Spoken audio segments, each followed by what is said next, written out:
మానవాళిపైనే Israel దాడులని main headline వచ్చింది. ఈ ఒక్క పత్రిక గురించి నేను మాట్లాడట్లేదు, పత్రికలన్నీ కూడా. ఈ ఐరాస ఏమిచ్చింది? తన పౌరులను కాపాడుకోవడంలో విఫలం, యుఎన్ నివేదిక, ఇజ్రాయెల్ తిరస్కరణ, మహిళలపై హమాస్ లైంగిక హింస. వీళ్ళు మొదట ఏమిచ్చారు?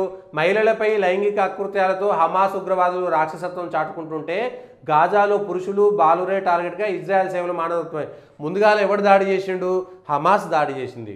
ఇజ్రాయెల్ తన దాడిలో తానుంటే దాడి చేసింది ఎవడు? హమాస్ అనేటువంటి ఉగ్రవాద సంస్థ. హమాస్ ఏం దాడి చేసింది? ఇరు వర్గాలు ఉద్యమనేరాలకు పాల్పడితే మరి ఇజ్రాయెల్ పైన ఎందుకు హెడ్లైన్ వచ్చింది? ఇది ఈ దేశంలో ఉన్నటువంటి దౌర్భాగ్యమైనటువంటి పరిస్థితి. ఒకరికి ఎట్లా అంటే ఈ దేశం నాశనమైనా పర్వాలేదు, కొన్ని పనికిరాని సిద్ధాంతాల చుట్టూ ఈ మీడియా పడుంది, ఏడ్చుతున్నది. ఈ మీడియాలో ఉండే హెడ్లంతా కూడా విదేశీ సిద్ధాంతాలకు మోకరిల్లినటువంటి పిచ్చి డాష్లు కాబట్టే ఇదంతా జరిగింది. గత ఏడాది అక్టోబర్ 7న ఇజ్రాయెల్పై హమాస్ ఉగ్రవాదులు పాలస్తీనాలోని సాయుధ మూకల దాడిలో మొదలైన యుద్ధంపై ఐక్యరాజ్య సమితి స్వతంత్ర దర్యాప్తు సంఘం లోతుగా విచారణ జరిపితే 2 వేర్వేరు నివేదికలు ఇస్తే 2 నివేదికల హెడ్లైన్లు రావాలి కదరా. అది రాలేదెందుకు? హమాస్ దాడులు, పాలస్తీనా దళాలు, హమాస్ ఉగ్రవాదులు, ఇజ్రాయెల్ సైనికులు పౌరులపై దాడులు చేసి హత్యలు చేసి గాయపరచడం, అవమానపరచడం, బందీలుగా తీసుకెళ్లడం, మహిళలపై లైంగిక దాడులు జరపడము, అరాచకాలకు పాల్పడినట్టు ఒక నివేదికలో పేర్కొంది. ఇవన్నీ యుద్ధ నేరాలనే అంతర్జాతీయ మానవత్వ చట్టం, అంతర్జాతీయ మానవ హక్కుల చట్టం నిబంధనలను హమాస్ అతిక్రమించిందని స్పష్టం చేసింది. హమాస్ ఉగ్రవాదులు ఇజ్రాయెల్లో ప్రవేశించి నరమేధం సృష్టించినప్పుడు మృతదేహాల రూపురేఖలు లేకుండా, ముఖ్యంగా మహిళల భౌతిక కాయాల విషయంలో మరీ దారుణంగా వివరించి ఇదంతా తగులబెట్టడం, అకృత్యాలకు పాల్పడింది. వాళ్ళ మృతదేహాలను విజయ చిహ్నాలుగా, ట్రోఫీలుగా ప్రదర్శించింది. చాలామంది పిల్లల ముందే వారి బంధువులను హత్య చేశారు. ప్రచారం కోసం ఈనటిని వీడియోలు తీశారని కమిషన్ చేసింది. అప్పుడు ఏం చేయాలి? ఇజ్రాయెల్ వాళ్ళ ఇంట్లో వాళ్ళు కూర్చున్నారు, వాళ్ళ పని వాళ్ళు చేసుకుంటున్నారు. దాడి చేసింది ఎవడు? హమాస్ అనేటువంటి ఉగ్రవాది. హమాస్ అనేటువంటి దాడి చేస్తే మేము ఈ చేతులు కట్టుకొని మీరు దాడులు చేయరి, మేము శాంతి కాముకులమని ఇంట్లో కూర్చుంటారా? అహింస పరమో ధర్మ, ధర్మహింస తదేవచ అని చెప్పింది. అందుకనే భారతీయ సనాతన ధర్మము అహింస పరమో ధర్మ. నువ్వు నీ స్థానంలో ఉంటే నేను నా స్థానంలో ఉంటా, నువ్వు నీ మంచిలో ఉంటే నేను నా మంచిలో ఉంటా. కానీ ధర్మహింస తదేవచ అని చెప్పారు. మహాభారతంలో కూడా అదే చెప్పారు. భగవద్గీతలో కృష్ణుడు అదే చెప్పాడు పాండవులకు, అర్జునుడికి అదే చెప్పి బోధించాడు. నీ కుటుంబ సభ్యులైనా సరే యుద్ధంలోకి వెళ్ళిన తర్వాత కౌరవులను యుద్ధంలో ఓడించాల్సిందే, ఎందుకంటే వాళ్ళు అధర్మం ప్రకారం ఉన్నారు, వీళ్ళు ధర్మం ప్రకారం. ఇక్కడ ధర్మం ప్రకారం ఉన్నది ఇజ్రాయెలా లేకపోతే పాలస్తీనానా? ఇజ్రాయెల్ ధర్మం ప్రకారం ఉన్నది.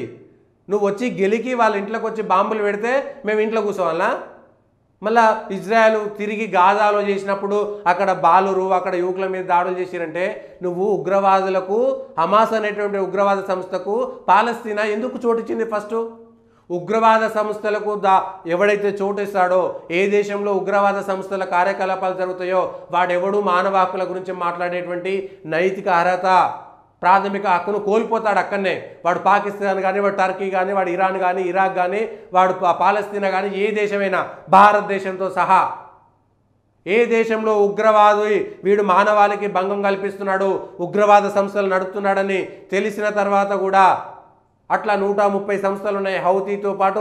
ఈ దేశంలో ఎక్కడైనా ఐఎస్ఐతో పాటు, ఐసిస్తో పాటు ఆ ఉగ్రవాద సంస్థలకు బలవంతంగానే సరే వాడు ఉగ్రవాదం తేలిన తర్వాత ఆ దేశంలోనే చంపేయాలి ఫస్ట్. ఆ దేశం ఎప్పుడైతే ఉగ్రవాద సంస్థలకు ఊతమిచ్చిందో, అవకాశం కల్పించిందో, హాస్పిటల్స్ వెనకాల హమాస్ తీవ్రవాదులు ఆ రోగుల కింద ఉన్నారు కావాలని, అక్కడైతే దాడులు చేయరని. అది మంచిదా? ఏం చేయాలి మరి? ఏం చేయాలి? దాడులు జరపకపోతే ఏం చేస్తారు?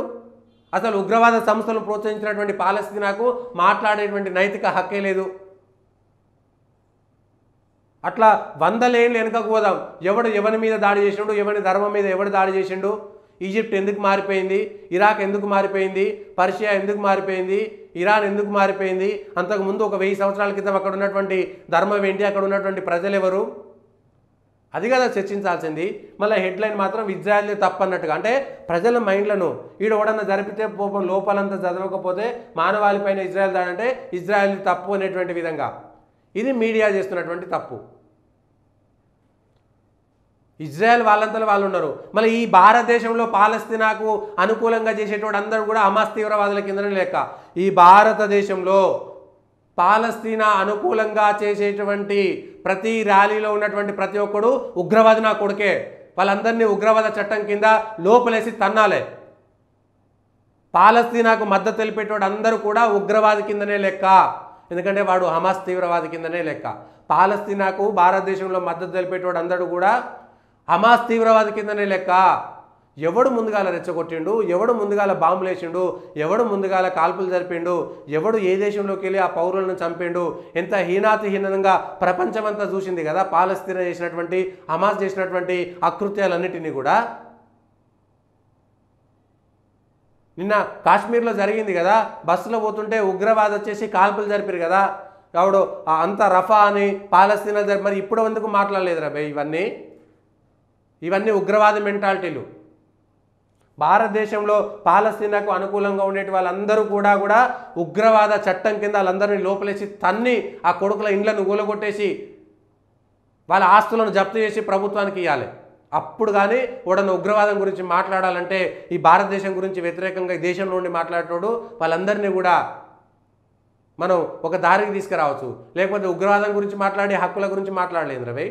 24 ఏళ్ల నుంచి వాళ్ళ భారతదేశంలో ఉన్నటువంటి జవాన్లను ముగ్గురిని చంపితే 24 ఏళ్ళుగా పెంచి పోషిస్తున్నాం ఈ భారతదేశంలో. సిగ్గుండాలి. ఇంకా మానవత్వం గురించి మాట్లాడుతున్నారు. మార్పు రావాలి, చర్చ జరగాలి. ఈ అనవసరమైనటువంటి సెక్యులరిజం పేరుతోటి ఈ దేశం మీద దండయాత్రలు చేసిన వాళ్ళందరినీ తన్ని తరిమేసేదాకా లేకపోతే ఈ పరిస్థితి ఉండదు.